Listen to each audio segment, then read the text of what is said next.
네, 반갑습니다. 경자입니다. 다음 주부터는 2월 공모주가 시작이 되는데 첫 번째 종목 동방 메디컬은 설 연휴가 시작되기 전에 수요 예측 결과를 발표를 하더라고요. 그래서 오늘은 이 종목을 청약하기 전에 마지막으로 체크를 해보는 시간을 가져보도록 하겠습니다.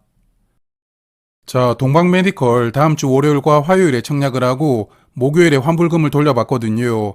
환불 기간은 이틀인 청약이고 그리고 비례 청약 기준으로 보면 ISTU와 오름 테라퓨틱까지 총 3종목은 청약이 겹쳐서 진행됩니다. 그리고 상장일은 2월 13일 수요일로 예정이 되어 있는데요.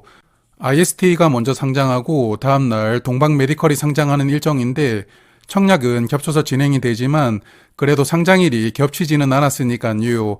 전날 상장하게 되는 IST 성적의 영향을 약간 받을 수는 있겠지만 그래도 상장일 변수는 크게 없을 것이라고 생각합니다.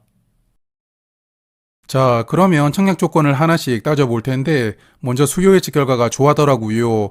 2241개 기관이 수요 예측에 참여를 했고 의무 확약을 신청한 비율은 5.8%였는데요. 최근에 의무 확약 신청을 거의 하지 않는 분위기라는 것을 고려를 해보면 이 정도 비율이 나왔다는 점도 저는 좋은 결과였다고 생각합니다. 그리고 의무 확약을 세부적으로 보면 수량 기준으로는 5.8%였지만 건수 기준으로는 8.1% 신청이 들어왔었는데요.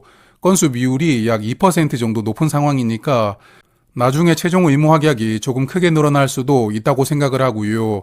그래서 최종적으로는 20%를 넘겨주길 바라보도록 하고 이제 공모 가격을 체크를 하겠습니다. 동방 메디컬은 공모가가 1,500원으로 결정이 되었는데 상단 가격으로 결정이 되었고요. 청약에 참여한 기관의 97%가 공모가를 상단 이상으로 신청을 했기 때문에 가격은 무난하게 결정이 되었다고 생각합니다. 그래서 동방 메디컬은 이번 IPO로 315억 원을 모집하고 시가총액은 2,162억 원으로 상장하게 됩니다. 자, 그러면 회사에 대해서 아주 간단하게 파악을 해보고 밸류를 체크를 해볼 텐데요. 화면에 사업 구조를 보시면 미용 성형 의료기기로 매출의 60%가 나오고 한방 의료기기가 매출의 40%를 구성하고 있거든요. 그래서 현재 사업 구조는 미용이 6이고 한방이 4로 구성이 되어 있는데 원래는 한방 사업의 매출 비중이 더 컸지만 미용 성형 분야의 매출이 이렇게 늘어나면서 회사가 이렇게 성장하고 있는 특징을 가지고 있는 종목입니다.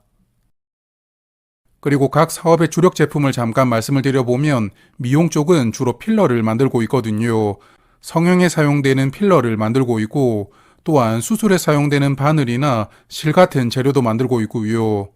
그리고 한방 쪽은 일회용 침이나 부항, 쑥 등을 만들어서 한방병원에 공급을 하고 있다고 합니다. 그리고 실적을 체크를 해보니까 매출액이 매년 성장하고 있더라고요. 24년의 경우에는 3분기까지 매출액이 770억 원이었기 때문에 4분기를 감안한다면 23년 매출액은 넘어섰을 것이라고 예상되고요. 그리고 이익도 덩달아서 커지고 있는데 영업이익률이 10% 중반 정도로 괜찮은 손익 구조를 보여주고 있습니다. 다만 24년에는 전환 우선주가 보통주로 전환되면서 일회성 영업의 비용이 대거 나오게 되었고 그래서 이런 부분이 순이익을 왜곡을 시켰기 때문에 이 종목은 공모 가격을 일반적인 PER 방식이 아니라 EV/EBITDA 방식으로 산정을 하게 됩니다. 그래서 사실 현재 실적으로 밸류를 계산하기는 조금 어려운 상황인데 그래도 밸류가 어느 정도 수준인지 궁금하기도 하더라고요. 그래서 정상적인 순이익이 나왔던 23년 실적을 근간으로 유사기업들과 PER로 계산을 해보았는데요. 일단 유사기업 5곳은 전부 필러나 보톡스 같은 미용 성형 재료를 만드는 기업들로 선정이 되었고 그래서 유사기업은 무난하게 선정이 되었다고 보이고요. 그리고 23년도 순이익을 기준으로 PER을 계산해 보니까 5종목 중에 4종목은 PER 배수가 평균 약 15배 정도였습니다. 메디톡스의 경우에는 PER 90배 이상으로 아주 높기도 했지만 나머지 4개 종목은 PER 12배 정도에서 17배 정도로 비슷한 분포를 보여주었는데요. 그런데 동방 메디컬은 23년 실적 기준으로는 공모가 기준 PER은 22.2배로 성장하게 되었거든요. 물론 이 종목은 매년 성장을 하고 있기 때문에 올해 실적은 23년보다 더 좋을 가능성이 높고 그런 측면으로 보면 공모가가 유사 기업들과는 비슷한 수준이라고 생각을 해볼 수도 있겠지만 여하튼 저의 느낌으로는 공모가가 유사 기업들과 비교를 했을 때 낮다는 생각은 들지 않더라고요. 그러므로 일단은 밸류는 이 정도라는 것을 한번 참고만 하는 것으로 하고 이제는 청약 정보를 체크하겠습니다. 동방메디컬은 이번에 IPO로 300만 주를 모집하는데 우리사주조합의 모집 수량의 6% 비중으로 18만 주가 배정이 되었고요. 일반 투자자에게는 75만 주가 배정이 되었습니다. 그리고 주관사는 NH투자증권이거든요. 일반 고객은 2만 5천 주까지 청약을 할 수가 있고 풀청약을 하시겠다면 증거금은 약 1억 3천만 원이 필요합니다. 그리고 최소 신청 수량은 10주로 균등 청약만 참여를 하신다면 증거금은 52,500원이 필요하게 되고요. 그리고 청약을 하시고 배정된다면 청약 수수료 2,000원은 제외를 하고 환불금을 돌려받으시게 됩니다. 그리고 상장일에는 650만 주가 유통될 수가 있는데 전체 주식의 31% 정도 수량이 풀리게 되고 유통금액도 682억 원으로 사이즈가 가볍다고 말씀드리기는 조금 어려운 수준이고요. 그리고 상장일에 매도할 수 있는 기존 주주가 380만 주를 보유하고 있으니까 이 종목은 공모주주보다 기존 주주가 더 많은 물량을 가지고 상장일을 맞이하게 되는 종목입니다. 그래서 기존 주주의 명단을 체크를 해보니까 이 종목 주식을 보유하고 있는 집단이 조금 많더라고요. 그래서 간단하게 재무적 투자자와 개인 주주로만 구분을 해보면 재무적 투자자가 323만 주로 전체 주식의 15.7% 물량을 보유하고 있거든요. 그러므로 기존 주주는 거의 재무적 투자자로 구성이 되어 있다고 볼 수가 있는데 늘 말씀을 드리고 있지만 상장일의 흐름을 조금 만들어주면서 물량을 정리해 주느냐가 중요할 것 같고요. 그리고 기존 주주들이 주식을 얼마에 취득했느냐도 정말 중요한 부분이거든요.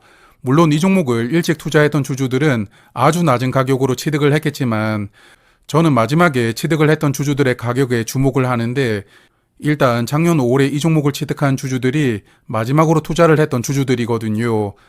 화면 보시면 최대 주주에게 직접 주식을 매수했던 집단은 주당 8,860원에 취득을 했고 그러므로 이때 매수를 했던 주주들은 공모가 대비 약 1,600원 정도 낮은 가격으로 매수를 한 셈이고요.